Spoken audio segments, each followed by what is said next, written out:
Okay, we're back on Clout 941 with Rita Ferrandino. Now, Rita, what I want to talk about first is nonpartisan races and the role of the party in nonpartisan races. We had the Sarasota City Commission elections was the last one. You got a Democrat elected there, Suzanne Atwell, who we had on our show and we like. But what role should the party play? I know this is a controversial area. Joe Gruder's the chairman of the Republican Party, came in and said he didn't believe when he first took his job, said that he didn't believe that the party should play a big role in the nonpartisan races, but you did get involved in the Atwell race.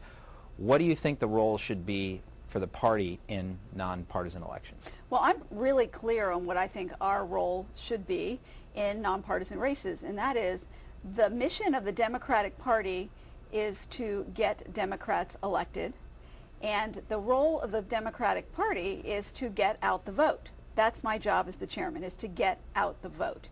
And what we did in the last city election is no different than we have done in other partisan and nonpartisan races, and that is we made sure that the voters knew that there was an election, where the election was, and that they should get out to vote. And so I think that our role is one of being a community service to our Democratic voters to let them know that there is an election, that they should get out and vote. So, like when people go to vote in the ballot box, either for judge or city commission, they don't know if they're voting for Republican or Democrat unless you let them know before they go to the polls, right? Yeah, and if you look at the city elections in Sarasota, historically the vote has been extremely low. The number of voters that get out and participate in the voting process is abysmal, and anything that we can do, or the Republican Party can do, to make sure that our voters are participating in the process, I think is a very good thing. Now, the Venice City Commission races are coming up in the fall. Are you going to get involved in those the same way? We will do exactly what we did this year in the Sarasota City Commission and what we did in the Venice elections last run, which is simply to get out our Democratic vote. Now, I have a theory, which you may completely disagree with, but I'm going to play Democrat Party strategist right now, okay? Now, I think that one of the things that hampers local candidates that are Democrats is the fact that they never have any primary races, or hardly ever. Republicans always have contested primaries, and they get a lot of media coverage, and they get their signs out early, and they're hitting the Chamber of Commerces and stuff like that. And the Democrats who don't have contested primaries kind of lay back and wait until to see who their opponent is, and then you know, it just seems like they're not getting the coverage or the exposure because you don't have contested primaries. Am I off base, or what do you think? I think that's a valid set of comments, and I think that one of the things that I'm really proud that the Democratic Party has done over the last 2 years under my leadership is we have really established ourselves again in Sarasota as a two-party political system. Right. And I think that the reason that Democrats didn't want to get involved and become candidates is because they didn't feel that there was any chance to win as a Democrat. And I think that has really changed here in Sarasota. And I think you're going to see more people come out to participate as candidates, and that you'll see more primaries as a result. Now, I want to ask you a question about the Republican side here for a minute. I want to hear your perspective on this, because This is a big fight going on in the Republican Party. But the Republican Party of Florida getting involved in the primaries seems to be, under Jim Greer, more active in doing that. And they tried to get Marco Rubio out of the race and kind of jumped on board the Chris thing, the McCollum thing. What do you think about that? The state party sort of saying, look, we don't want to have a contested primary, we want this to be our guy, everybody else get out. What do you think about that? I think in the case of the Senate race with Chris and Rubio, I think that nationally you're seeing the Republican Party really fighting for their identity. And I think that you can see that really depicted here locally in the state of Florida with that race in particular. And I think that the Republican Party is really trying to figure out who they are and what they stand for. And I think that Greer is interfering in that and clearly having a choice as to which way he wanted to see it go. If I was a Republican, I would feel really uncomfortable with that. So I think that this is really about the fight for the identity of the Republican Party as opposed to individual candidates. You sound like Marco Rubio, because he says that the campaign's for about the soul of the party, and yeah, I think that the national Republicans are taking Chris because they think he has the best chance of winning in November, right? So that's what they're worried about.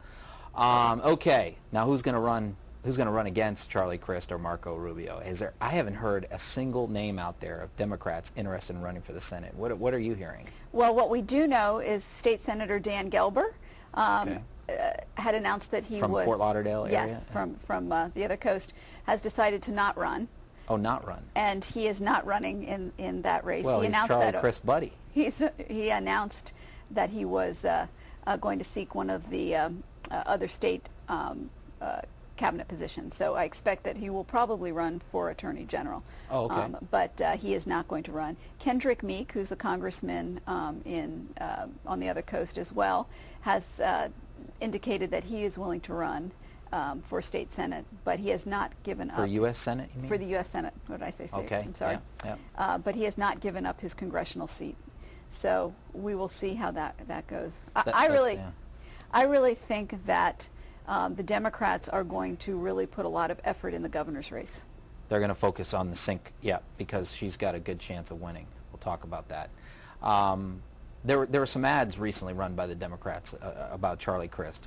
What can you tell us about that? I think that Democrats are really angry that Charlie Crist is not facing any of the problems that the state has. I think that there's a large dissent amongst the Democratic community that Charlie Crist had the opportunity this last legislative session to actually make things happen that could dramatically benefit the citizens of our state, and he didn't do it. And I think the reason that they were running those ads is because they really see that Crist is running away from his problems, and they want him to stand up and take action. It seems like a lot of the Democrats who like Crist, and there are a significant number of them, really sincerely wanted him to stay as governor. I mean, do you agree with that, or? I think that we're all rallied behind Alex Sink. Since Charlie Crist decided that he was not running for governor, we will be putting all of our efforts in delivering Alex Sink as the winner. Let's talk about that race. Sink, some similarities of Christine Jennings, a banker, comes across as a moderate Democrat, middle-of-the-road, pro-business. She's got a good chance, don't you think? I think she does. She's got 30 years of business leadership. She has done a tremendous job in the short time she has been the chief financial officer.